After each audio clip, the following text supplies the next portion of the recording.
Howdy folks, once again, welcome back to Antique Arms Almanac, or if you're catching this on gunpost.ca, it's Calgary Vetterly. We're looking at another Suicide Special Spur Trigger Revolver. This is an Iver Johnson Defender 89, and that's 1889, not 1989. And we have a pretty decent example. There's a few minor kind of negatives on this gun. Cylinder pin moves around there, it's fine. And mechanics on this are actually quite good. Spins freely there, and she locks up nice and tight. Oh, that's a strong hammer spring, which is what you want. Mechanics are great. Lock-up, indexing, timing, it's all good. There's our name, Defender 89.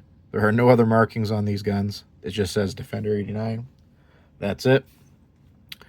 And as you may have noticed, those are rather pretty grips. They're not original to the gun. These are replacements because when I received the gun, it had no grips or grip screw. These were custom made by my gunsmith for this gun. He carved them out of some American black walnut that I actually got as scraps from a high-end furniture manufacturer. So this, instead of being a nice fancy table, we got some pretty nice looking grips. They're a little bit thicker than standard Iver Johnson grips. They're actually a lot more comfortable to hold on to. This is like way more comfortable. You know, it really fits the, it's like a palm swell. It's what it is. And it's been cleaned up a little bit. Just, it's all nickel. And there's some nickel loss right there. You can see there's some pitting there. And on the one side of the cylinder right there, we can get closer, have a look at that. But overall, the exterior of this has very high nickel. There's some nickel loss on the barrel there, some minor pitting. There's some scratchies. This flat section is actually the section that sits flat on the barrel, but it will move around on these things. And we have some nice, lovely, vice grip slash plier marks. So that's what happens with these old guns. They get black powder fouled. You want to take them apart, people crank on that, will come out, they put a pair of pliers on it. But woe is me. Bam. This is a good solid piece. This camera is great when it actually focuses. There it is. Checking on that's good. You can read the name of the gun. We'll take her apart here real quick for you. So we're on half cock. You just push in this blade type release. Pin comes out. And the cylinder comes out that side. Back of the cylinder looks good. You can see there's a couple of spots that are slight dings. That's from dry firing. That's kind of bad. That's what happens. And they're nickel and the teeth are sharp. The chambers, yeah, there's a bit of fuzz in them, but as you can see, they're quite shiny and reflective and clean. The front end here, there's still nickel on the front of the cylinder, which should tell you that the corrosion's not that bad, and it really isn't. You can even see nickel inside the edge of the chambers, which means it hasn't fully rotted off with corrosion. There is a bit there, but this cylinder is in really good shape. This is probably the worst part on the gun. This is the scary, ugly, look at that. Look at those moon craters, man. And that's like really deep. You don't see that when you buy the gun, but I will show you this. And in terms of cosmetics, yeah, that's pretty bad looking. But you don't see it when it's in the gun. And the other thing, too, is this is where your case is going to sit, right here where that little hammer comes through.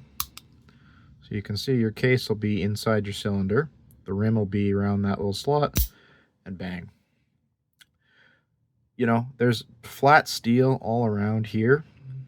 Your case is going to be fully supported. It's not sitting in this. It's closed, but it won't fit in there or sit in there in the cylinder. So this is not really a safety hazard or structural issue. You're not going to have like pitting on your recoil shield to where the cartridge actually is hit, maybe just on the very edge. But at the end of the day, the pressures you're dealing with 32 rimfire, black powder, or really light smokeless loads, as I know people do shoot, you're not going to have an issue with, the case expanding into that nastiness and not being able to rotate. So I personally don't think this is an issue. I haven't fired this gun, so I couldn't tell you exactly, but in my opinion, I don't think this is significant enough to actually cause any safety or mechanical issues when firing the gun. And outside of that dreary note, as you can see, use my super white skin, and we can actually get some reflection in there, or I can use like a chopstick thing here. There's a bit of fuzz in the barrel. The bore, I would say, is good to very good. The rifling's actually pretty sharp. You can see the lands, you can see the grooves.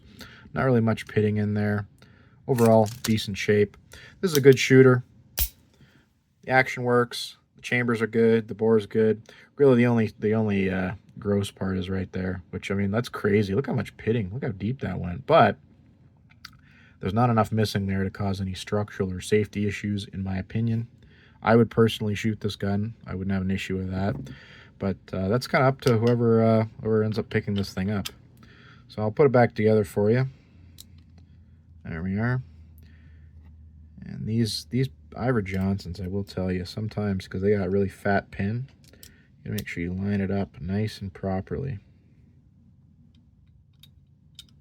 Come on.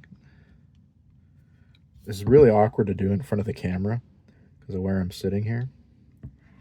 But that should hopefully... This normally goes like... Okay, I figured that out. Just had it kind of cockeyed a little bit. There she goes, nice and easy. I just had the ratchet teeth kind of cockeyed there, so. Oh, that's tough and tight, man. Ugh. That's the Iver Johnson 89 Defender.